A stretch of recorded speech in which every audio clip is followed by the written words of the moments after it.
incredible evidence that detail how President Obama and his national security team directed the creation of an intelligence community assessment that they knew was false.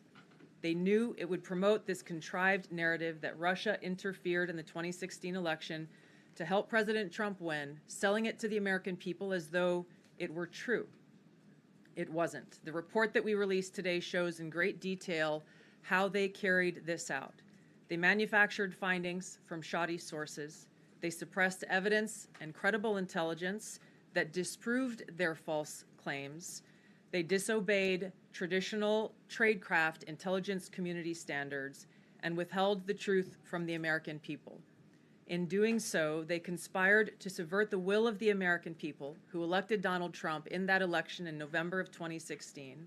They worked with their partners in the media to promote this lie, ultimately to undermine the legitimacy of President Trump and launching what would be a years-long coup against him and his administration.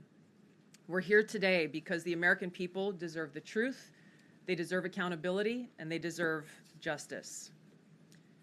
The records that we released on Friday that were ODNI records, Senator Chuck Grassley's release on Monday of what is known as the Clinton Annex, which was an appendix to the Department of Justice Office of Inspector General's 2018 report, as well as the House Intelligence Committee's majority oversight report that we're releasing today, all come back to and confirm the same report. There was a gross politicization and manipulation of intelligence by the Obama administration intended to delegitimize President Trump even before he was inaugurated, ultimately usurping the will of the American people. I'm going to go over the key findings from the House Intelligence Report, which investigated the claims that were made by an intelligence community assessment ordered by President Obama and published in January of 2017.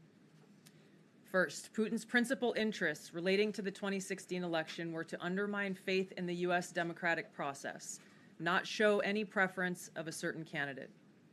In fact, this report shows Putin held back from leaking compromising material on Hillary Clinton prior to the election, instead planning to release it after the election to weaken what Moscow viewed as an inevitable Clinton presidency. In the January 2017 intelligence community assessment that President Obama ordered, John Brennan, who was CIA director at the time, and the intelligence community intentionally suppressed intelligence that showed Putin was saving the most damaging material that he had in his possession about Hillary Clinton until after her potential and likely